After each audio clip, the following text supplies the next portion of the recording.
बघा स्कॉलरशिप मध्ये आपण नफा तोटा खरेदी किंमत विक्री किंमत हे सगळं शिकलेलो आहे। आज नवोदयच्या परीक्षेसाठी तुम्हाला नफा तोटा या धड्यावर कशा प्रकारचे प्रश्न येतील ते मी आज तुमचे घेणार आहे। नवोदयच्या गाईड मध्ये बघा नवं प्रकरण आहे नफा तोटा। कुठलं प्रकरण आहे? नफा तोटा। पण नफा कधी होतो आणि तोटा कधी होतो तर त्याची सूत्र आहेत ती तुमची पाठ पाहिजे। नफा कधी होतो? जेव्हा विक्री किमतीतून विक्री किंमत वजा खरेदी किंमत, विक्री वजा खकी म्हणजे खरेदी किंमत, तेव्हा आपल्याला होतो नफा। विक्रीच्या किमतीतून खरेदी किंमत वजा केल्यावर नफा होतो। आणि तोटा कधी होतो बाळांनो? तोट्याचं सूत्र काय कोण सांगताय? तोटा बरोबर खरेदी किंमत वजा विक्रीची किंमत, तेव्हा आपल्याला होतो तोटा। हे अगदी तोंडपाठ असेल तर तुम्हाला कोणतं पण गणित सुटते। मग विक्री किंमत म्हणजे काय? वस्तू ज्या किमतीला विकली त्याला म्हणायचं विक्रीची किंमत, विकणे विक्री। खरेदी किंमत म्हणजे काय? वस्तू ज्या रुपयाला विकत घेतली खरेदी केली, म्हणजे मी 10 रुपयाला पेन घेतला ना, खरेदी केला म्हणजे त्या पेनची खरेदी किंमत किती? 10 रुपये। आणि तोच पेन मी 15 रुपयाला विकला म्हणजे त्या पेनची विक्री किंमत किती? विक्री किंमत किती? विकलेली किंमत म्हणजे विक्री किंमत 15 रुपये। मग मला ह्या व्यवहारामध्ये फायदा झाला का तोटा झाला? म्हणजे नफा झाला का तोटा झाला? नफा। नफा झाला। किती रुपयाचा नफा झाला? 5 रुपयाचा। हेच आहे सूत्र।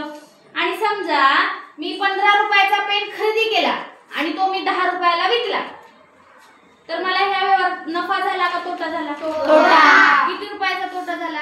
5 रुपयाचा। हे शिकायचे आपल्याला। फक्त उदाहरण कसं दिलेलं असतंय त्या उदाहरणात माहिती काय दिलेली असते ते तुम्ही काळजीपूर्वक जर वाचलं तर 100% प्रत्येक गणित ह्या धड्यावरचं सुटतं। आता पहिलं उदाहरण घेऊया आपण। पान नंबर 183 काढा। 183 वरचं गणित आहे पहिलं। ते काय दिले बघा।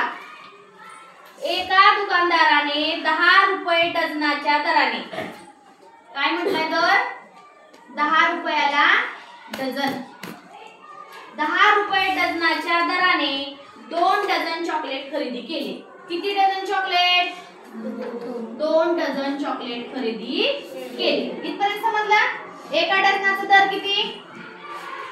10 रुपये। किती डझन खरेदी केले? 2 डझन। जर त्याने 1 रुपयाला या दराने प्रत्येक चॉकलेट विकलं तर त्याला किती नफा होईल?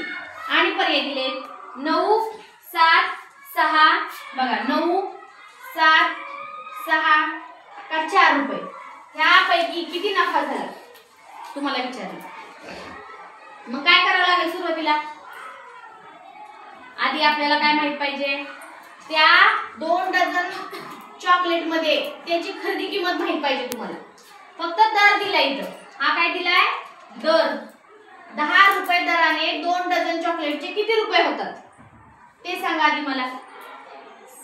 2 डझन गुणिले 10 रुपये, एका डझनाला किती? 10 रुपये।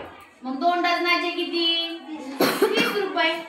म्हणजे 20 रुपयाला त्यानं 2 डझन चॉकलेट खरेदी केले। मग 2 डझनामध्ये किती चॉकलेट असतात? एका डझनामध्ये किती चॉकलेट? 1 डझन म्हणजे किती? 12। मग 2 डझन म्हणजे किती? 24 चॉकलेट। एवढं तर समजलं? मग 2 डझन चॉकलेट 20 रुपयाला म्हणजे 24 चॉकलेटची खरेदी किंमत किती आली रे? 24 चॉकलेट कितीला खरेदी केले? 20 रुपयाला खरेदी केले। मग ह्या 24 मधलं एक चॉकलेट 1 रुपयाला विकलं, 1 रुपयाला 1 चॉकलेट विकलं। मग 24 चॉकलेटची किंमत त्याची विक्री किंमत किती झाली? 24 गुणिले 1 विक्री किंमत किती आली? 24 रुपये। ही झाली त्याची विक्री किंमत। कसं काढलं कळलं? किती सोपं आहे? 1 डझन 10 रुपयाला, मग 2 डझनाचे किती? 20 रुपये। म्हणजे पूर्ण 24 चॉकलेट 20 रुपयाला खरेदी केले। खरेदी किंमत 24। मग ते प्रत्येक चॉकलेट 24 चॉकलेट 1-1 रुपया दराने विकले. मग 24 चॉकलेट किती रुपयाला विकले? 1 रुपयाला 1 चॉकलेट. मग 24 चॉकलेटचे मग ही विक्री किंमत झाली 24 रुपये. मग आपल्याला विचारले की नफा किती झाला. मग नफ्याचं सूत्र काय रे? नफ्याचं सूत्र विक्री वजा विक्री किंमत वजा खरेदी किंमत. मग कशातून काय वजा करावं लागेल इथं? 24 मधून 20 वजा. किती रुपये आले? 24 मधून 20 गेले. 24 वजा 20 किती रुपये आले? 4. मग इथंच आपलं उत्तर आहे हे. पर्याय क्रमांक 4. किती जणांना समजलं? ह्यालाच म्हणायचं नफा तोट्याची गणित. नफा म्हणजे काय, तोटा म्हणजे काय, बारकाईने आता डझनची किंमत काढायची होती तुम्हाला. बरं तुम्हाला माहित पाहिजे 1 डझन म्हणजे 12, 2 डझन म्हणजे 24 हे माहित पाहिजे तुम्हाला, तर हे गणित सुटणार होतं. समजलं? ठीक आहे. आता दुसरं गणित बघा बाळांनो. वाचा दुसरं गणित काय? हा, एका दुकानदाराने बघा एकदम बारीक वाचायचं. वाचलं ना केअरफुली की तुम्हाला 100% गणित सुटणार म्हणजे सुटणार. पण तुम्ही जर वाचलं नाही, वर बघितलं नुसतं, तर काहीही कळणार नाही. आधी ती नंतर लिही, आधी लक्ष दे. एका दुकानदाराने एकाच पुस्तकाच्या 1000 प्रती, म्हणजे हे एक पुस्तक आहे आणि ह्या पुस्तकासारखे सेम 1000 पुस्तकं, त्याला प्रती म्हणायचं. काय म्हणायचं? प्रती. एका पुस्तकाच्या 1000 प्रती 10,640 रुपयाला विकल्या. बघा 1000 प्रती किती रुपयाला विकल्या? ते दिले पुढं 10,640 रुपयाला विकल्या. म्हणजे ती विक्रीची किंमत विक्री झाली. विकली म्हणलं की विक्री म्हणायचं त्याला, विक्री किंमत. आणि त्याला 1140 रुपये नफा झाला. ह्या व्यवहारात त्याला काय झालं? नफा किती झाला? विकल्यावर 1140 रुपये नफा झाला. तर प्रत्येक पुस्तकाची मूळ किंमत किती असा प्रश्न विचारलाय तुम्हाला. काय विचारलंय? प्रत्येक पुस्तकाची, म्हणजे एका पुस्तकाची 1000 पुस्तकांचं विकलेलं दिलं त्यांनी. या अशी 1000 पुस्तकं त्यानं 10,640 रुपयाला विकली, म्हणजे विक्री किंमत दिली. पण एका पुस्तकाची किंमत काढायला हवी तुम्हाला. कशी काढणार मग? त्यासाठी तुम्हाला आता खरेदी किंमत माहित पाहिजे. मग आता इथे तुम्हाला विक्री दिसते, विक्री किंमत आहे, नफा आहे.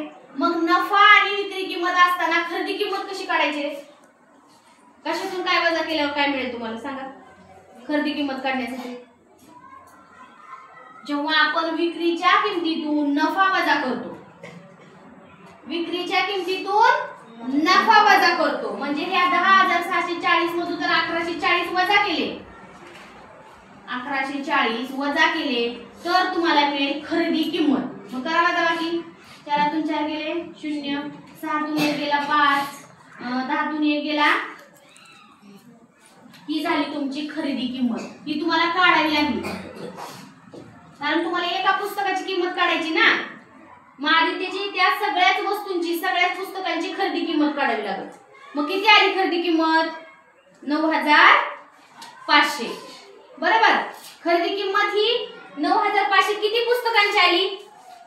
1000. मग 1000 पुस्तकांची किंमत 9,500 आहे, तर एका पुस्तकाची किंमत किती? काय करावं लागेल मग?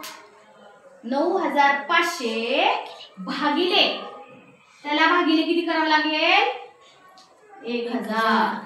कारण एकावरून अनेकाची किंमत काढताना गुणाकार करतो आणि अनेकावरून एकाची किंमत काढताना आपण काय करतो? भागाकार करतो. हे शिकलोय आपण आधी. मग 9,500 भागिले 1000 म्हणजे काय करायचं? 3 शून्य द्यायचे फक्त. 1 2 3 आणि इथं दशांश शून्य द्यायचं. झाली तुमची एका पुस्तकाची किंमत. म्हणजेच किती आले? 9 रुपये 50 पैसे. 9 रुपये 50 पैसे. 9,500 मध्ये शून्य सोडून द्या. 9 रुपये 50 पैसे एका पुस्तकाची किंमत आली. पर्यायाचा बरं किती आहे? 8 रुपये, 9 रुपये 50 पैसे, 9 रुपये आणि 8 रुपये 50 पैसे. आलं का आपलं उत्तर? हो. कसं काढलं कोण सांगताय? कुणाला समजलं? ह्याला म्हणायचं नफ्या तोट्याची गणित. कसले सांग? आधी 10,640.